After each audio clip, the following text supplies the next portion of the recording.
하나님 말씀 창세기 2장 24절에서 25절 보시겠습니다. 창세기 2장 24절과 25절 두 절입니다. 다 찾으신 줄 알고 같이 읽습니다. 시작. 이러므로 남자가 부모를 떠나 그의 아내와 합하여 둘이 한 몸을 이룰지로다. 아담과 그의 아내 두 사람이 벌거벗었으나 부끄러워하지 아니하니라. 이 시간에는 지난주에 이어서 가정이 새롭게 회복되는 길이라는 제목으로 말씀을 전하겠습니다. 하나님께서는요, 하나님을 닮은 남자와 여자를 지으시고 그들이 결혼해서 한 몸이 되어 한 가정을 이루게 하셨습니다. 그래서 그 가정에서 태어난 아이들이 자라면서 그렇게 하나님의 형상으로 지음받은 그 하나님을 닮은 그 아빠와 엄마를 통해서 보이지 않는 그 하나님이 어떤 분이신지를 알아가게 하시고 또 그 가족들이 성부, 성자, 성령 그 삼위일체 하나님의 공동체처럼 그렇게 서로 사랑하고 서로를 인정해주고 서로를 존중해주고 서로를 품어주고 섬겨주는 행복과 기쁨이 가득한 공동체가 되도록 하는 목적을 가지고 하나님이 결혼 제도를 제정을 하셨습니다. 그런데 이 시대에는 참 안타깝게도 하나님께서 이 결혼 제도를 제정하신 이 목적에 벗어나서 참 깨어진 가정 때문에 또 엮이는 가정으로 인해 고통당하는 사람들이 너무 많습니다. 그래서 이런 가정이 다시 새롭게 회복된다라고 했을 때 그 말은 뭐냐 하면 그 깨어진 가정, 그 엮이는 가정이 다시 하나님께서 원래 결혼을 제정하신 목적대로 그렇게 삼위일체 공동체를 반영할 수 있는 삼위일체 하나님의 그 어떤 교제와 그로 인한 기쁨이 행복한 가정처럼 그렇게 다시 그 가정이 회복되는 것을 의미합니다. 지난주에 우리는 이 가정이 새롭게 회복되기 위해서는요, 첫 번째로 그 깨어진 가정에 대해 정직하게 인정하고 그리고 그 깨어진 가정을 다시 고쳐주시는 하나님께 나아가야 된다라는 것을 살펴보았죠. 두 번째로 가정이 새롭게 회복되기 위해서는요, 희생하며 책임을 져야 됩니다. 24절 한번 보실까요? 24절 같이 읽습니다. 이러므로 남자가 부모를 떠나 그의 아내와 합하여 둘이 한 몸을 이룰지어다. 이 말씀에 보면 이 남자가 부모를 떠나라고 하는 표현이 나오죠. 여기에서 떠나라고 하는 이 단어의 뜻은요, 버리다라고 하는 뜻입니다.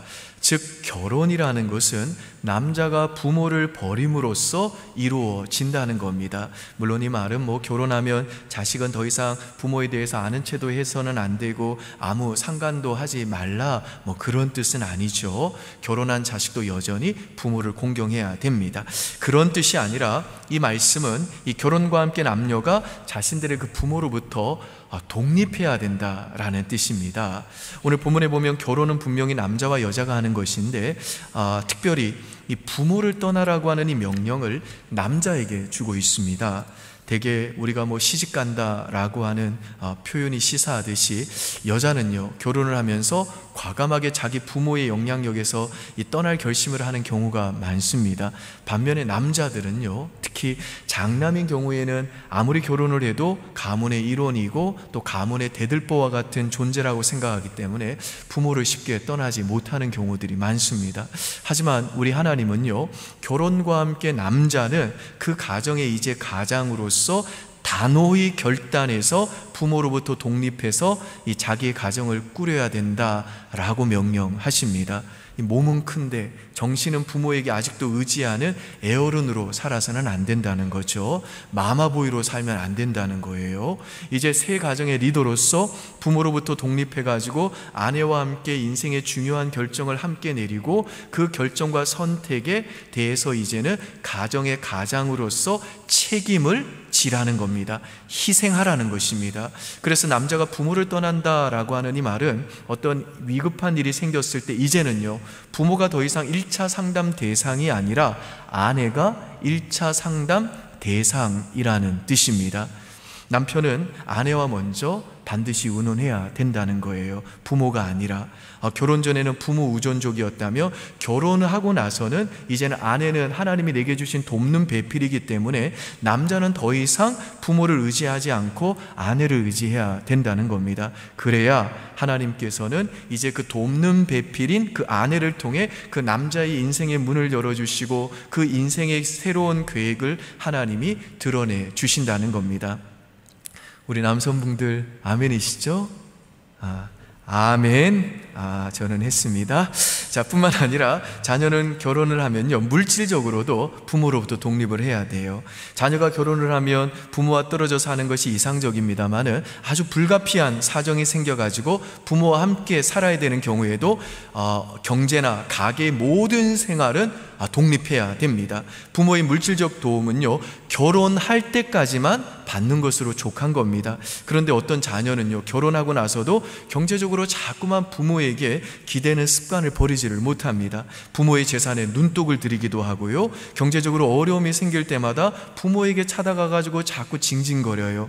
또한 어머니는 남편을 또 속여서라도 자녀에게 물질을 자꾸만 갖다 주려고 합니다. 이런 태도는 모두 성경이 말하는 이 결혼 원리를 따르는 모습이 아닌 겁니다. 그리고 자녀가 부모를 떠날 뿐만 아니라 부모도요, 결혼한 자식을 떠나보내야 됩니다. 물론 자녀는 결혼한 후에도 부모를 사랑하고 공경할 의무가 있습니다만, 그리고 또 결혼을 했다고 하더라도 자녀가 정말 잘못 살게 되면 이 성경의 가르침을 따라 부모는요, 여전히 책망하고 바르게 인도해 줘야 될 책임이 있습니다. 하지만 자녀의 가정 문제에 대해서 이제는 그 자녀가 결혼했다면 정도 이상으로 깊이 개입해가지고 뭐 직장을 어디로 옮겨라, 아이는 몇 명을 낳거라, 아이에게 과외를 시켜라 등의 간섭은 부모의 분량을 넘어서는 겁니다. 그거는 창조의 원리, 이 결혼을 제정하신 하나님의 목적에서 이탈된 부모의 잘못된 모습인 겁니다. 예컨대 어머니가 자녀 집에 와가지고 자꾸만 부엌을 뒤지고 냉장고 열어보면서 살림을 이렇게 해라 저렇게 해라 간섭하는 거 옳지 않습니다. 심지어 어느 어머니는요, 아들네 집을 방문할 때면 자신이 그 아들과 안방에서 자고 며느리는 건너방에서 자게 하는 경우도 있는데, 이건 어머니와 자식이 아직 정신적으로 독립이 되지 않았기 때문에 나타나는 현상입니다. 이런 태도는 부모가 정말 자신과 자녀의 관계를 어렵게 할 뿐 아니라 며느리나 사위와의 관계도 힘들게 만드는 거고, 자녀가 인격적으로 이제 부부 생활을 하지 못하도록, 연합된 부부 생활을 하지 못하도록 수시로, 죄송한 표현입니다만은 마귀처럼 방해를 하는 겁니다. 이처럼 남자가 부모를 떠나는 것은 결혼과 함께 부모로부터 육체적으로나 심리적으로나 경제적으로 독립을 하는 것을 의미합니다. 따라서 남자와 여자가 부모를 떠나 독립한다는 말은 다른 말로 하면 뭐냐? 이제는 더 이상 부모를 의존하는 게 아니라 남편과 아내가 서로 희생하면서 책임의식을 가지고 가정을 함께 세워가야 된다는 말인 겁니다. 이게 바로 하나님이 결혼을 제정하신 중요한 원리인데, 이 원리에 어긋나면 그 가정은 반드시 깨어지게 되어 있고 그 부부 사이에는 반드시 금이 가게 되어 있다라는 겁니다. 그래서 아무리 깨어진 가정이라도요, 반대로 이제 하나님이 결혼을 제정하신 이 결혼의 원리에 따라서 누군가가 희생하며 책임을 지는 사람이 있으면 그 가정은 아무리 깨어진 가정이라도 다시 새롭게 회복될 수 있다라는 것입니다. 예컨대 야곱 가정 보세요. 그 가정이 어떤 가정이죠? 부인이 4명이니까 뭐 가정이 정상일 리가 없죠. 야곱과 아내들 사이에 아이가 12명이 태어났고요, 또 편애가 있었고 살인 시도가 있었고 또 근친 상간이 있었고 동생을 애굽의 노예로 팔아버리는 인신매매와 같은 정말 이 말도 안 되는, 도저히 입에 담을 수 없는 문제들이 있었던 정말 깨어진 가정이고 엮이는 가정 중에서도 엮이는 가정입니다. 최고봉이었다고요. 그런데 창세기 45장 이후부터 보면 이 가정이 새롭게 하나로 회복이 되는데요, 그리고 이런 말도 안 되는 이 가정이 이스라엘의 12지파가 됩니다. 그래서 이 야곱의 가정은요, 아무리 깨어진 엮이는 가정이라 할지라도 얼마든지 새롭게 회복될 수 있다라고 하는 모델로 우리에게 제시가 되는 겁니다. 그러니까 우리도 절망해서는 안 된다는 거죠. 우리 하나님은 세상 사람들로부터 예수 믿는 가정이 왜 저 모양이야? 라고 손가락질 받는 너무나도 깨어지고 무너진 엮이는 가정도 거룩한 하나님의 언약의 축복이 흐르는 12지파로 만드시는 새로운 회복의 역사를 일으켜 주신다는 겁니다. 근데 이 야곱의 엮이는 가정이 새롭게 회복되는데 결정적인 역할을 했던 인물이 두 인물이 있는데요, 하나는 누구냐 하면 유다입니다. 다른 하나는 요셉이에요.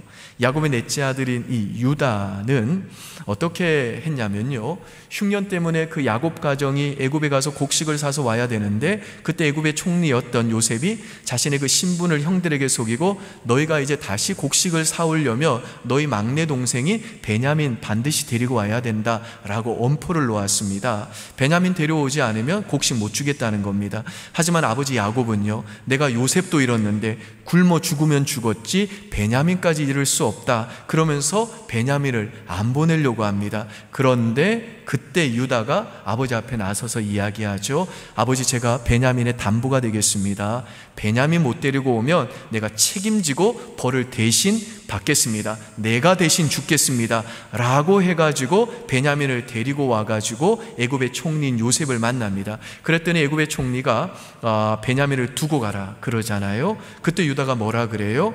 그 아버지에게 약속한 대로 먼저 나섭니다. 루벤이 장남인데 나서지 않아요.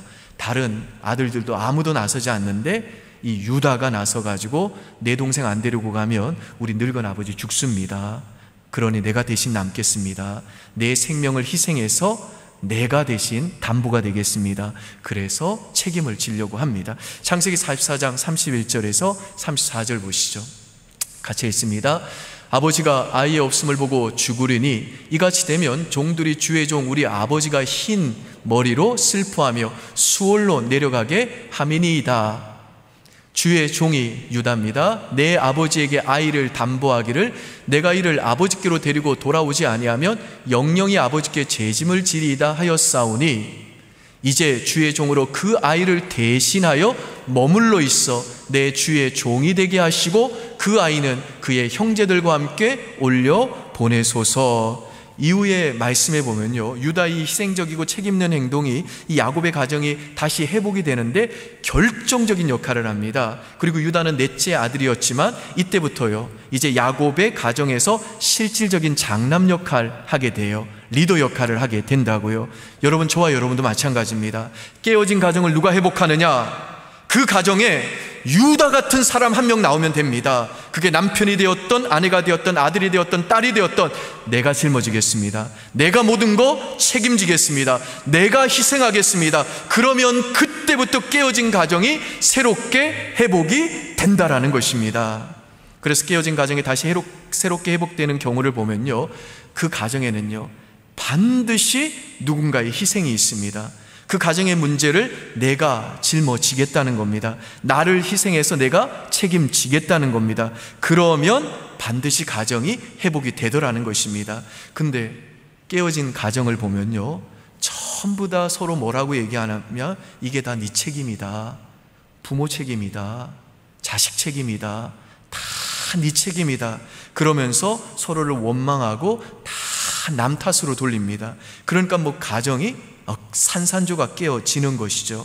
그래서 여러분, 오늘 예배드리는 저와 여러분들이 정말 가정에서 유다가 돼야 되는 겁니다.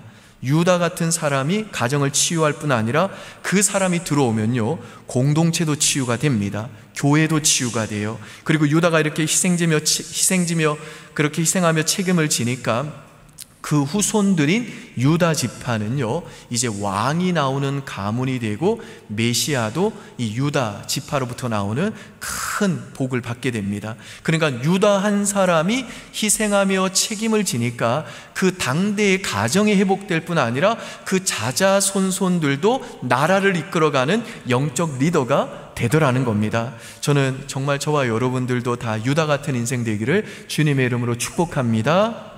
특별히 가정이 새롭게 되기 위해서는요 가정의 권위를 가진 남편들, 가장이 유다가 돼야 됩니다. 가장이 권위를 잃어버리면 집이 무너지는 겁니다. 남편들이 가장의 권위를 어떻게 잃어버리나요?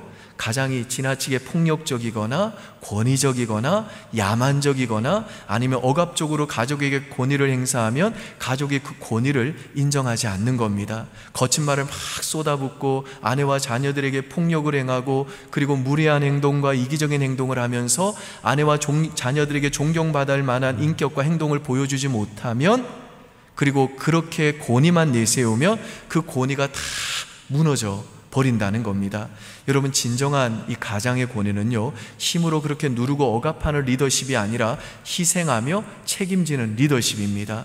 교회의 머리 대신 그리스도가 자기 생명을 내어서 그 신부된 성도들을 섬기는 것처럼 그렇게 자기 생명을 내어주는 희생으로 그렇게 그 가정의 구성원들을 책임지는 리더십, 이게 바로 진정한 가장의 권위라는 겁니다. 어떻게 하면 가족의 행복을 위해서, 가족의 미래를 위해서 나를 어떻게 희생시켜야 될 것인가를 알고 기꺼이 자신을 희생하는 사람이 진정한 남편이요, 아버지요, 가장이라는 것입니다. 가정사역으로 유명하신 이 두상달 장로님께서요, 황혼 이혼에 대해서 칼럼을 쓰셨는데요, 그러면서 뭐라고 하셨냐? 이제 남자들은 큰일 났다 그랬습니다.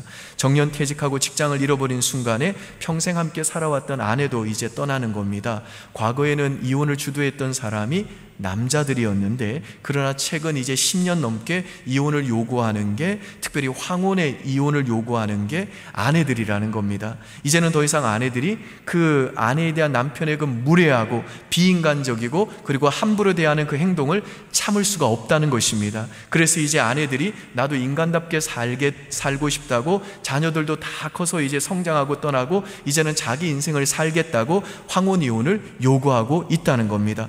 왜 이렇게 됐습니까? 그동안에 남편이 그 가장의 권위를 잘못 내세우고 아내에게 아픈 상처를 남겼기 때문이라는 것입니다.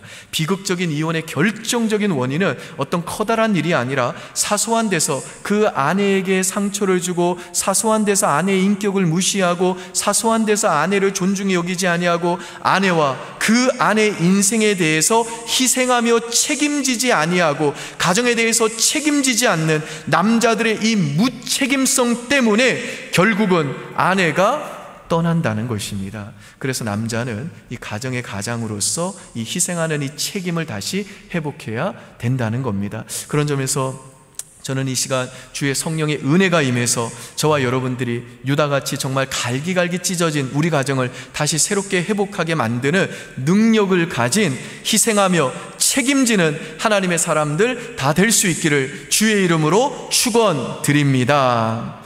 세 번째로, 가정이 새롭게 회복되기 위해서는요, 서로의 아픔을 공감하는 눈물이 있어야 됩니다. 24절 다시 보실까요? 같이 한번 있습니다. 시작. 이러므로 남자가 부모를 떠나 그의 아내와 합하여 둘이 한 몸을 이룰지로다. 여기 보시면 합하여라고 하는 단어가 나오죠. 이것은 히브리어로 다바크라고 하는 단어인데요, 이것은 붙어있다라는 뜻입니다. 결혼한 남편과 아내의 두 몸이 육체적으로 딱 붙어가지고 한 몸이 됐다는 뜻입니다. 25절도 보시죠. 같이 읽습니다. 아담과 그의 아내 두 사람이 벌거벗었으나 부끄러워하지 아니하니라.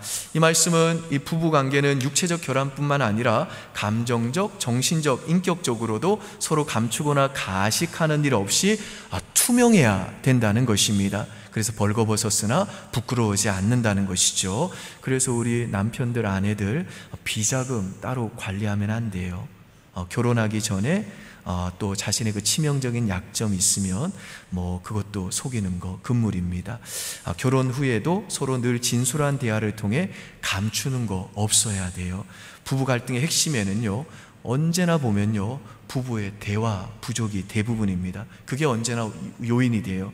대화가 전무하거나 대화를 해도 피상적인 수준에만 머무른다거나 서로의 말을 오해해가지고 생기는 문제들이 많다는 겁니다. 그래서 건강한 이 결혼 생활은요, 데이트할 때부터 대화를 많이 나누셔야 돼요. 그리고 결혼하신 우리 부부들도요, 반드시 대화를 나눠야 돼요. 저도 그래서 항상 월요일 날은요, 무슨 일이 있더라도 아내랑 하루 종일 보내려고 애를 씁니다. 하루 종일 있으면서 일주일 동안 무슨 일이 있는지 계속 들어주는 거예요. 어쩔 때는 힘들어요. 뭔 말이 많은지. 같이 있어도 늘 부족하다고 그러고 아무튼 말을 많이 하는데, 말을 들어주고 대화를 하면 가정의 대부분의 문제는 해결이 됩니다. 여러분, 서로 다른 색깔의 두 색종이를 하나로 붙이기 위해서는요, 풀이 필요하죠. 본문에서 말하는 이 합한다라고 하는 이 말이 풀로 혹은 악교로 딱 붙인다는 겁니다. 여러분, 그렇다면 깨어진 이 가정을 다시 하나로 딱 붙여주는 풀이 뭘까요? 서로의 아픔을 공감해주는 눈물이에요.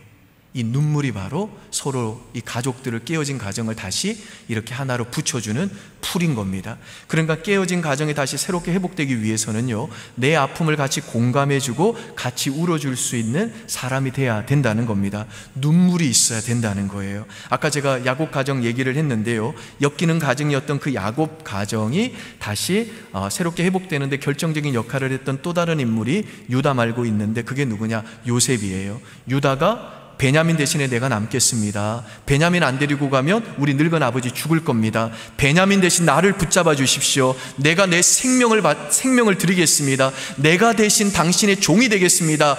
라고 희생하는 그 말을, 책임지는 그 말을 듣고 요셉이 어떻게 하냐? 울어요. 창세기 45장 1절과 2절 보시죠. 같이 읽습니다. 요셉이 시종하는 자들 앞에서 그 정을 억제하지 못하여 소리질러 모든 사람을 자기에게서 물러가게 하고 그 형제들에게 자기를 알리니 그때에 그와 함께한 다른 사람이 없었더라. 요셉이 큰 소리로 우니 애굽 사람에게 들리며 바로의 궁정에 들리더라. 그동안 그렇게 강인하게 고난을 이겨왔던 요셉이 이제는요, 통곡의 사람이 되더라는 겁니다. 그리고 요셉이 우니까요, 형제간에 드디어 아름다운 화해가 이루어집니다. 울지 않으면요, 하나 되지 못한다는 겁니다. 만약에 요셉이요, 눈물은 없고 꿈만 있었다면요, 냉혹한 목적주의자가 됐을 겁니다. 능력이 있어가지고 분명히 총리는 됐을 수 있지 몰라도 가정의 하나됨은 못 이루었다고요. 근데 가정이 새롭게 되고 회복되고 진정으로 하나되게 만든 요셉의 능력은 어디에 있었냐 하면 서로를 그렇게 공감해 주면서 울 수 있는 눈물에 있었다는 겁니다.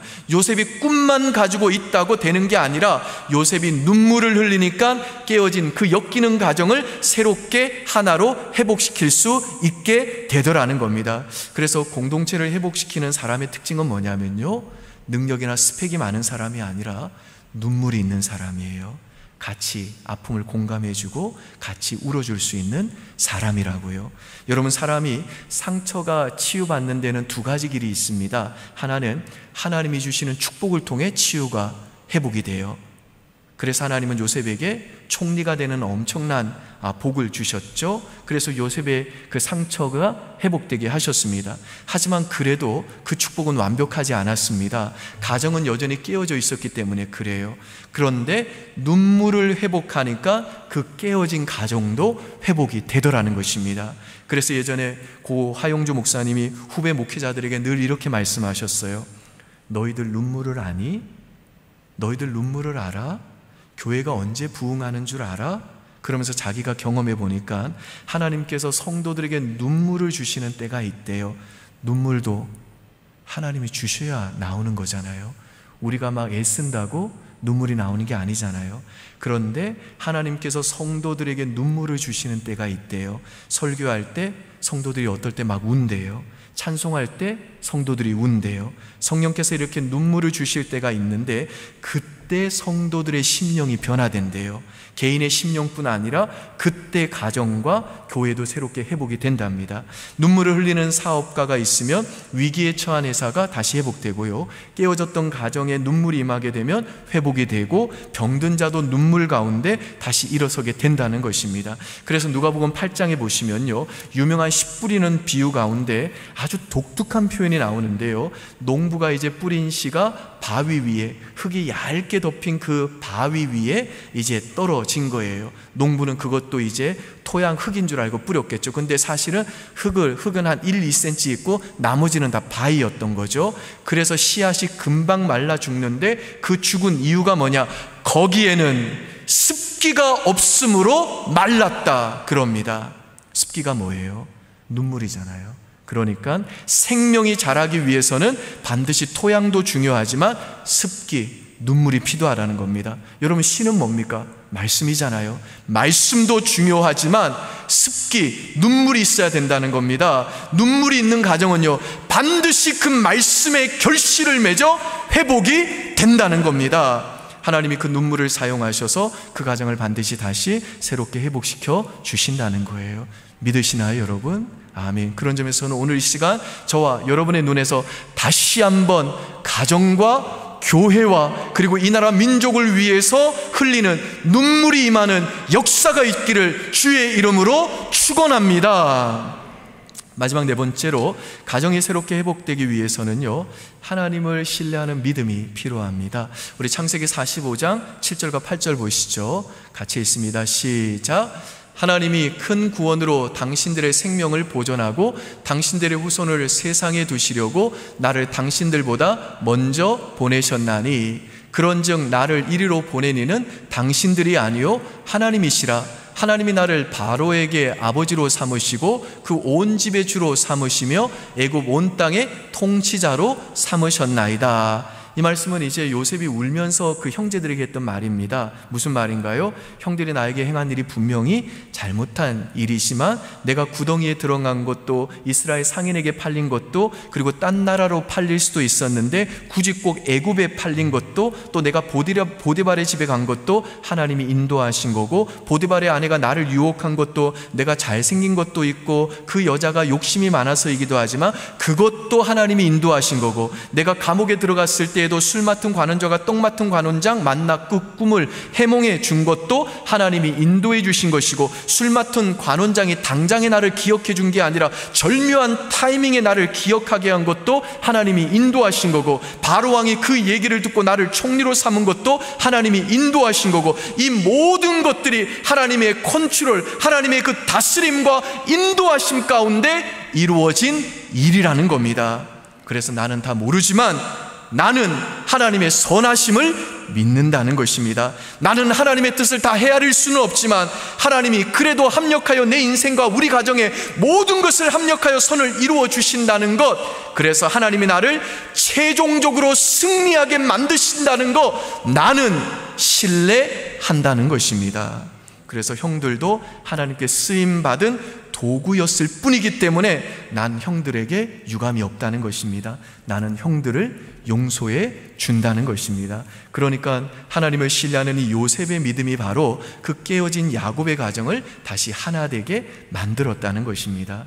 여러분, 우리가 주일날 공부했던 사무엘상 그 30장에서 다윗의 그 불신앙과 잘못된 선택 때문에 그 모든 마을의 것들이, 집들이 다 불타서 잿더미가 되고 자기 가족은 물론이거니와 자기 신복들의 그 가정과 모든 재산 다 잃어버렸는데 다윗이 그 모든 것을 되찾고 회복했잖아요. 기억나시죠? 그 말씀 한번 다시 볼까요? 사무엘상 30장 18절에서 20절입니다. 시작.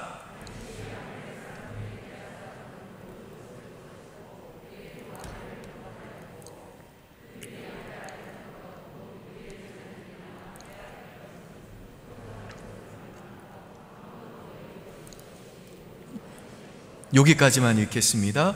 여러분, 아까 중에 그 19절에 보시면요, 아무것도 잃은 것이 없이 모두, 아무것도 잃은 것이 없이 모두라고 하는 표현이 나오죠.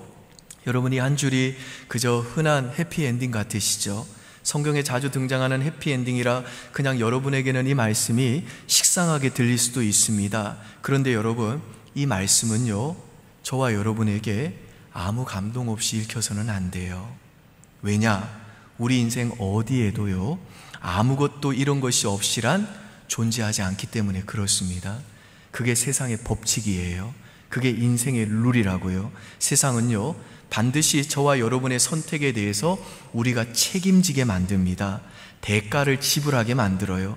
대가를 지불하지 않는 선택은 없다는 겁니다. 세상은 철저하게 인과 응보대로 움직인다는 겁니다. 그래서 여러분, 다윗이요, 자신의 그 잘못된 선택 때문에 모든 걸 잃었지만 결국 아무것도 잃은 것이 없이 모두를 다시 되찾았다라고 하는 다윗의 인생 결론은요, 오직 하나님의 은혜로만 가능한 것입니다.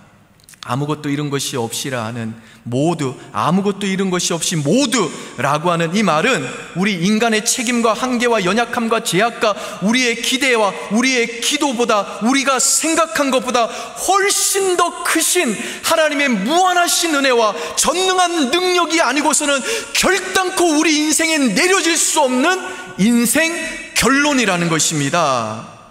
여러분, 이스라엘 백성이 광야에서 아무리 원망하고 불평을 할 때에도요, 구름 기둥과 불 기둥이 사라졌다라고 하는 기록이 없습니다.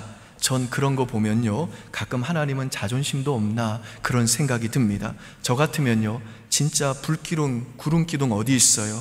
만나가 어디 있습니까? 그냥 니들이 이제 알아가지고 더위 추위 해결하고 먹을 것도 니들이 알아서 찾으라고 그럴 것 같아요. 그러나 하나님은요, 저와 같이 나쁜 분이 아니십니다. 내가 상처를 받고 하나님을 밀어내도요, 우리 하나님은 때로 우리가 바른 길로 다시 돌아올 수 있도록 심판과 징계를 주시는 것 같아도요, 주님의 사랑만큼은 거두지를 않는다는 겁니다. 그리고 내가 하나님을 사랑하지 않을 때에도 하나님은 나를 먼저 사랑해 주시고, 내가 여전히 죄를 짓고 주님과 멀리 떨어져서 세상에서 방황하고 다윗처럼 내가 잘못된 선택으로 절망의 잿더미에 주저앉아서 엉엉 울 때에도 정말 내 잘못으로 인해서 나뿐 아니라 내 가족과 내 자식들까지도 정말 그 절망의 잿더미에 앉아가지고 위기 가운데 처하게 되는 그런 엄청나고 막대한 손실이 있어도 여전히 하나님은요, 나를 사랑해 주신다고 말씀하시고 다시 우리에게 잃은 것이 하나도 없이 완전한 회복을 우리에게 은혜로 주신다는 겁니다. 그리고 하나님은 예수 그리스도의 그 십자가를 통해 나의 상태와 나의 죄악과 나의 태도와 상관없이 나를 향한 그분의 변함없고 실패하지 않는 그분의 사랑을 증명을 하셨다라는 겁니다. 여러분, 바로 이 하나님을 신뢰하는 믿음, 이 믿음, 그리고 이 하나님께서 모든 것을 합력하여 선을 이룬다는 이 믿음, 이게 바로 깨어진 우리 가정을 다시 새롭게 회복시킬 수 있는 능력입니다. 믿으시나요, 여러분? 이거 믿으셔야 돼요. 그러므로 사랑하는 여러분, 지금 우리 가정이 깨진 가정인가요? 야곱의 가정처럼 정말 엮이는 가정이세요? 소망이 없어 보이세요? 괜찮습니다. 고치면 되는 겁니다. 근데 누가 고쳐요? 깨어진 가정에 대해 정직하게 인정하고 고치고 고치시는 하나님께 나아가는 자, 희생하며 책임을 지는 자, 서로의 아픔을 공감하며 눈물을 흘리는 자, 하나님을 신뢰하는 믿음을 가진 자, 이 사람이 바로 가정을 새롭게 회복시키는 축복의 통로가 되는 겁니다.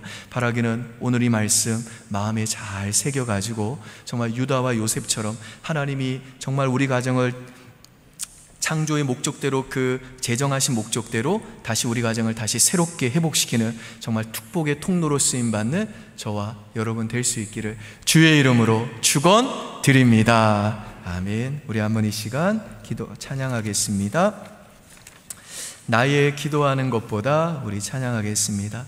우리 가정에 지금 아무리 많은 문제가 있고 또 상하고 깨어진 것이 있고 또 가족 간의 관계에서 어려움이 있다 할지라도 우리가 정말 우리의 가정에 그 아픔을 또 깨어짐을 정직하게 인정하고 그 가정을 새롭게 고치시는 하나님께 나아가면요, 그리고 기도하면요, 우리가 기도하는 것보다 우리 하나님은 더욱 응답하실 하나님이십니다. 우리의 생각하는 것보다 더욱 이루시는 하나님이십니다. 우리 이 믿음 가지고 나의 기도하는 것보다 이 찬양 믿음으로 고백합니다.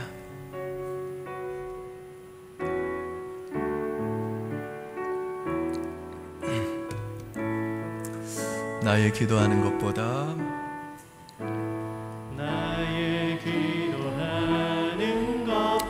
더욱 응답하실 하나님,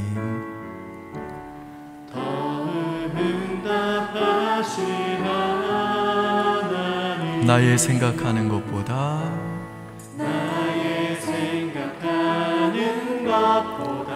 더욱 이루시는 하나님,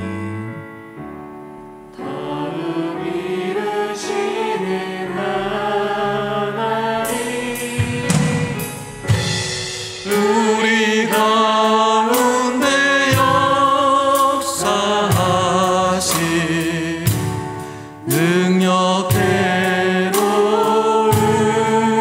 우리들의